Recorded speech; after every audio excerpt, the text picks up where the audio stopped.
gente fala sobre o grupo Raízes do Porto. A gente fala sobre um dos grupos em atividade mais antigos aqui, né, da região, que tem um trabalho bem amplo, assim, tanto no universo infantil quanto para as peças para o público adulto também. Sueli Rodrigues, seja muito bem-vinda à nossa Casa em Cena. Oi, Sussu, bem-vinda! Oi! Beleza? Agora sim, minha patroa. Tava só esperando por você, minha paixão. Então, meu anjo, que eu moro no sítio, né? Aí eu acho que a internet aqui é meio lenta.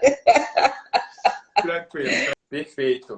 Para quem está chegando agora, a Sueli Rodrigues é diretora de teatro, atriz, iluminadora.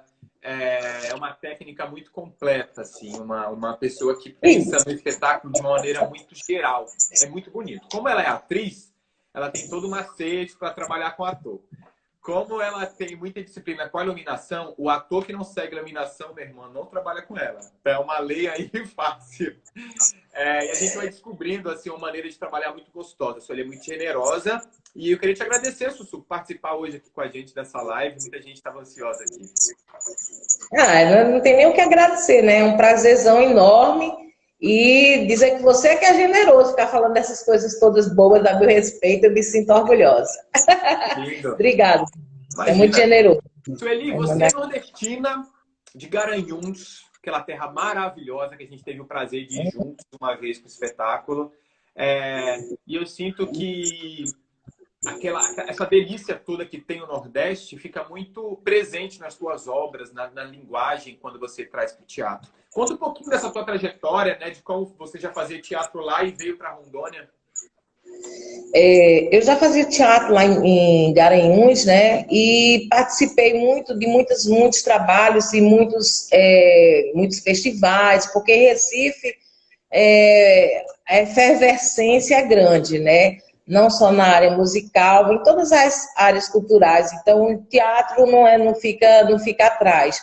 E lá sempre tinha muito movimento, não tem muito movimento teatral, tem festivais, tem a participação de muita gente assim que vivencia todos os dias. Então, esse burburinho de gente, esse burburinho de atividades, faz com que a gente já nasça dentro da cultura, né? A gente tem, não é só o frevo, mas tem uma série de coisas.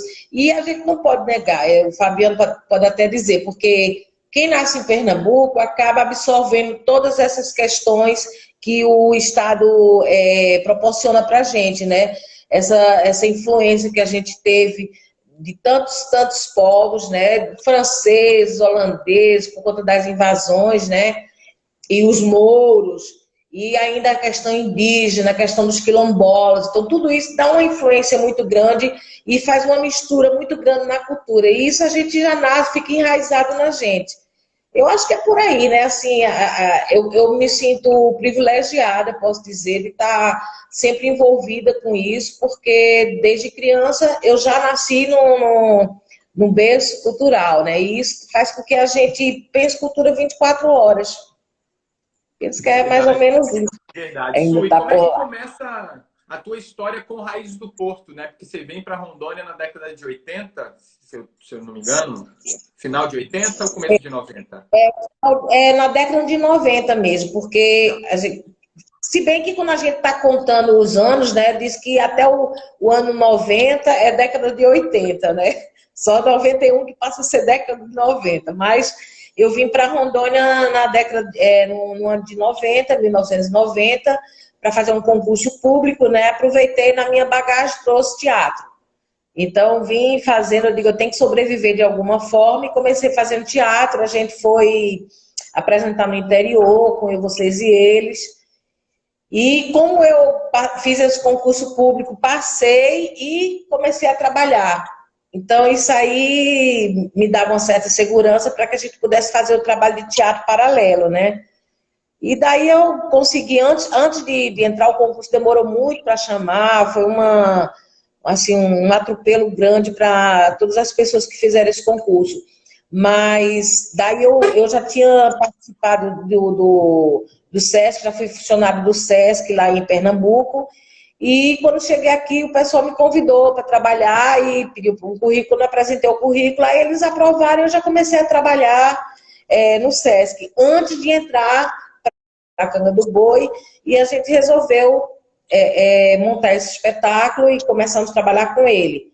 Aí, em seguida, vieram outros espetáculos, né, que a gente teve também passagem por esse mesmo projeto. E eu vejo que o texto é muito importante, né? Eu até parabenizo você por essa iniciativa pessoal, né, de fazer essas leituras, porque através disso a gente tem como colocar em cena debates, né, debates de uma série de temáticas que hoje em dia as pessoas talvez não tenham essa perspectiva que nós tínhamos há alguns anos atrás, que era a gente montar e ter esse debate sobre o que se estava montando, né? E jogar o questionamento para que o próprio público, né, fizesse levantasse essas temáticas e pudesse discutir com a gente. E isso enriqueceu muito o trabalho da época para todos os grupos que estavam trabalhando, né? Perfeito. Confidências de um Espermatozoide Careca, na verdade, é um livro do Carlos É Eduardo. um texto para teatro. É um texto para teatro, é um monólogo, né, do Carlos Eduardo Novaes, que ele escreveu e ele mesmo montou, né? Eu acho até engraçado. O texto mesmo já é de teatro. É um texto de teatro, ele faz sugestões, algumas coisas nas entrelinhas. Eu é o seguinte, esse texto, ele ficou em cartaz, segundo eles lá, um tempo, né? Mas eu não gostava do texto. Né? O texto, eu achava um texto muito chato, muito monótono. Eu tenho uma tia no Rio de Janeiro que ela me falou assim, eu assisti o Confidência do Espermatozoide Careca com o Carlos Eduardo Novaes e eu dormi muito porque eram 2 horas de apresentação, muito chato, o cara sentado numa poltrona contando a história o tempo inteiro, numa fala que era muito linear, né? E ela disse que dormiu, deu muitas cochiladas durante a apresentação. E eu acho que eu fiquei com isso também na cabeça, porque eu fiquei assim... eu conheci o Giovanni numa outra situação, né? E quando ele fez essa proposta para fazer a direção desse espetáculo, eu resisti muito. Eu acho que nós passamos uns 4 anos, ele me namorando para a gente fazer essa montagem e eu tirando fora, até que nós chegamos a um acordo de transformar o monólogo, utilizando um outro ator, para que a gente pudesse dar uma dinâmica, não só a dinâmica cênica, né, mas a gente pudesse fazer com que o público entendesse um pouco melhor as questões que eram levantadas, porque o texto trata exatamente de um período da década de 40 até a década de 80, que era muitíssimo complicado, foi um período não só politicamente, mas socialmente. Era uma época em que, esse período todo é uma época em que a mulher estava brigando pelo seu espaço, né, procurando a sua libertação, e o machismo reinava, era imperialista, e assim, isso era uma coisa que deu muito o que falar entre a gente, né, quando a gente estava discutindo essas questões, porque a presença do machismo era muito forte, mas assim, a gente optou em fazer com que o público assistisse, entendesse e debatesse sobre isso, né? Porque hoje em dia nós estamos tendo, graças a Deus, a gente está tendo outro tipo de reconhecimento para a mulher, mas que isso era real naquela década, naquele período, era mesmo, né? Tanto é que quando a gente optou em fazer o texto em si, ele não falava nenhuma questão sobre as mudanças de década, o que acontecia, o que caracterizava essas mudanças de décadas, e nós optamos em fazer uma separação das cenas usando isso, porque as cenas eram década de 40, e vinha já o texto, década de 50, e para que o público entendesse essa mudança de década, aí nós optamos em fazer algumas cenas e dentro disso a gente fez uma pesquisa sobre os fatos mais importantes, quer sejam negativos ou positivos, né, que marcaram aquela década. e a gente fez a opção, foram muitos fatores, muitas ideias que surgiram, né? E eu procurei sempre trazer um pouco o lado, a visão feminina, né, dessas questões, porque o machismo era muito forte, é muito presente no texto. Tanto é que na década de 50, a gente teve as primeiras manifestações feministas no Brasil, e a mulher começou a fazer parte desse processo, dando opiniões em revista, né? Foi quando foi criada a revista Capricho, mas, independente disso, foi um grande avanço na época, a mulher poder participar de uma revista e dizer e comentar, mesmo sendo comentários restritos, né? Tipo assim, ela podia comentar como que era o casamento, e dar algumas sugestões para as amigas, ou coisas que ela pudesse agradar ao marido. As pessoas não podiam se posicionar, não podiam comentar a respeito de nada, que elas eram perseguidas, realmente sofriam torturas e uma série de outras coisas.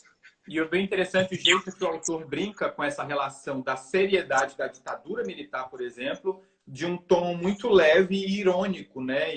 Aí foi um exercício, assim, muito, muito bom de ser feito. Essa cena, quando nós apresentamos o espetáculo no Festival do Acre, ela foi muito aplaudida, né?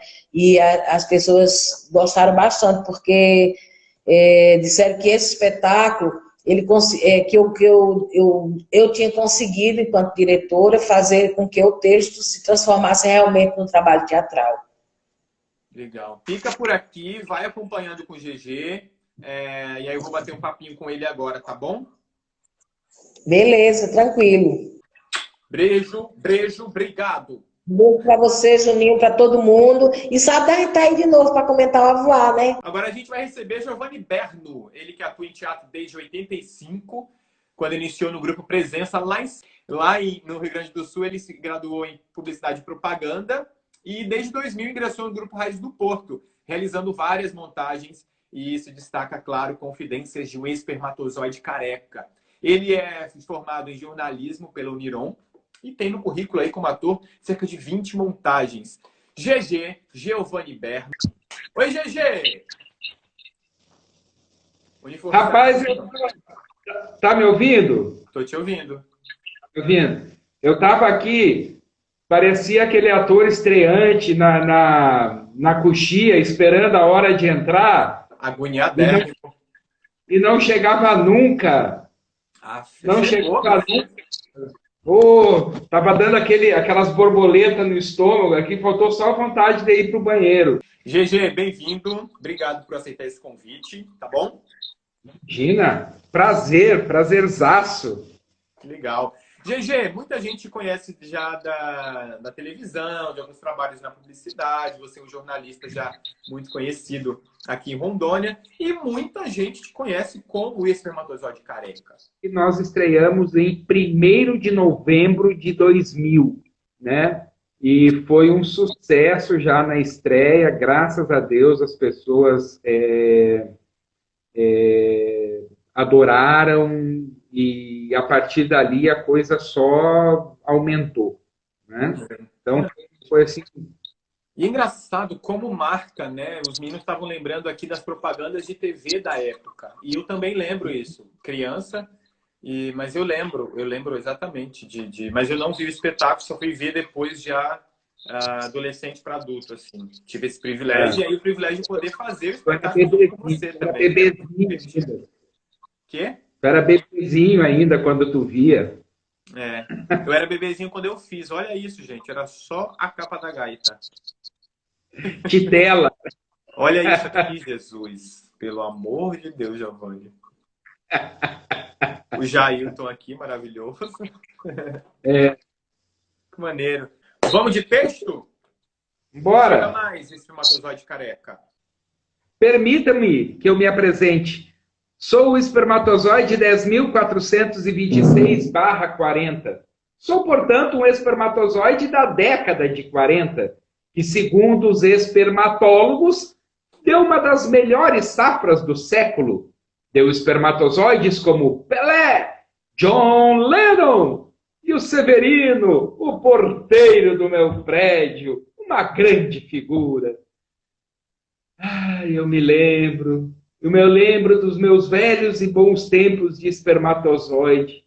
Lembro-me especialmente daquela noite de dezembro de 39. Eu era um dos 250 milhões de espermatozoides de plantão.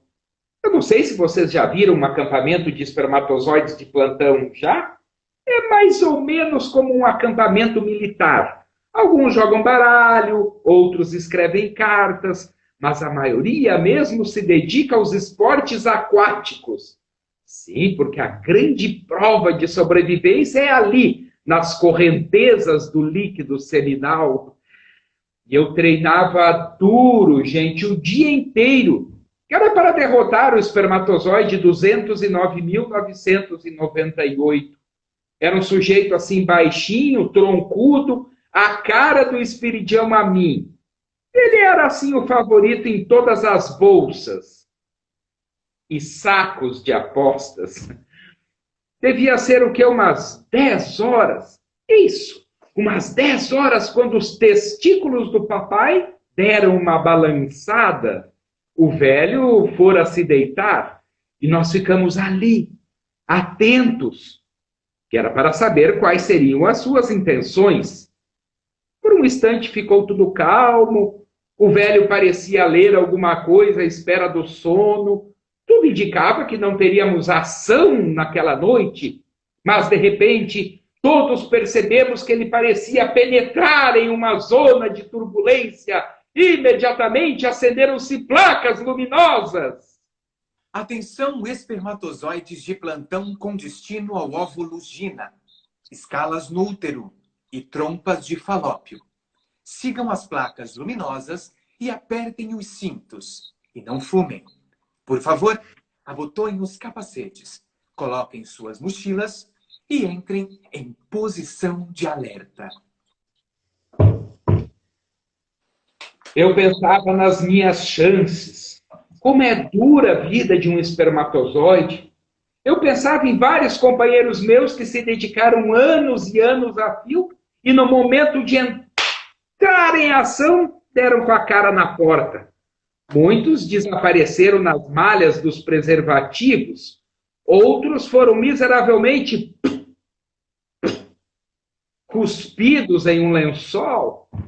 Mas, enfim, a qualquer momento abririam as comportas e nós fomos nos concentrando na porta de saída. Alguns espermatozoides faziam o sinal da cruz, outros perguntavam pela direção de Meca. Mas a maioria mesmo que fazia era empurrar. Você sabe, aquele empurra no momento da saída, mais alguns instantes e um movimento brusco. Sirene, coreografia de corrida, tem uma música aí. Gente, foi um espetáculo inesquecível. Milhares e milhares de espermatozoides se jogando na água e nadando de qualquer maneira. Tinha espermatozoide nadando até cachorrinho. Eu não preciso dizer a vocês quem venceu, né? Sim, porque se o meu companheiro tivesse vencido, neste instante, vocês estariam aqui assistindo a um discurso político. Gente, eu tenho saudades daqueles tempos, tenho. Mas uma coisa eu não vou negar a vocês. Eu fui um espermatozoide feliz! Mas eu comecei mesmo, foi numa casa dita de tolerância, que ficava ali próximo ao trevo do rock. Eu fui o último garoto da minha turma a ter assim uma experiência sexual. Ou como se dizia no meu tempo, afogar o ganso, molhar o biscoito. Mas eu tenho uma explicação para isso, gente. É que um certo dia eu fui perguntar para um garoto da minha turma, um pouco mais velho, qual deveria ser o tamanho de um membro quando rijo. Você sabe como nós garotos gostamos de contar vantagens desses negócios. Ele virou-se para mim e disse, bom, Didio, aí uns 4 a 5 dedos acima do umbigo. Passei anos me considerando um cidadão de 5ª categoria. Sim, porque eu andava na rua, olhava para os lados, imaginava todo mundo lá armado com o seu espadão e eu ali com o meu canivetezinho de bolso. É nisso que dá a gente ter o filho da empregada como orientador sexual. Mas eis que chegou o dia em que a turma achou que eu deveria abandonar o processo manual e resolveu me levar para a Rosa dos Ventos. E nós ficamos ali. Nós ficamos ali em formação militar. Eram 3 de cada lado e eu no centro. Eu me sentia como se estivesse marchando para o cadafalso. Chegamos em frente à casa, era uma casa esquisita, um portão largo, o salão lá no meio, lá no fundo os quartinhos. O negão da minha turma, que era uma espécie assim de líder do grupo, já foi logo me apontando para a cafetina e dizendo: olha aí, madame, trouxemos o homem. Vocês têm uma vaga ideia de como é que eu estava me sentindo? Me empurraram para dentro de um quarto com uma mulher chamada Mafalda. Não tiveram nem a gentileza de me apresentar a moça. Eu estava ali, gente, procurando um cabide para pendurar minha roupa. Ela já estava nua, pelada em cima da cama, gritando. A experiência com a mulher inflável, no entanto, me deu uma certeza definitiva. Nada substitui a mulher de carne e osso. E é a elas que quero dedicar este espetáculo.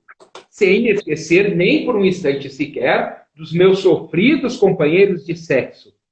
Mas quero dedicar à mulher porque, desde que eu, o espermatozoide 10.426/40, ganhei aquela corrida e, como prêmio, conquistei a mão de Gina, o óvulo. Jamais eu vou me esquecer daquela visão paradisíaca de quando cruzei a linha de chegada, lá estava Gina, suave, doce, tomando um banho num líquido de dar inveja a Esther Williams. Eu confesso que no princípio até que eu me assustei um pouco. Eu não sei se vocês sabem, mas um espermatozoide está para um óvulo da mesma forma que Nelson Ned está para Wilsa Carla. Mas quando nós nos olhamos olho no olho, eu percebi que nada neste mundo seria capaz de nos separar. Nós nos abraçamos, nos beijamos, e como terminam todas as histórias de amor, fomos felizes para sempre.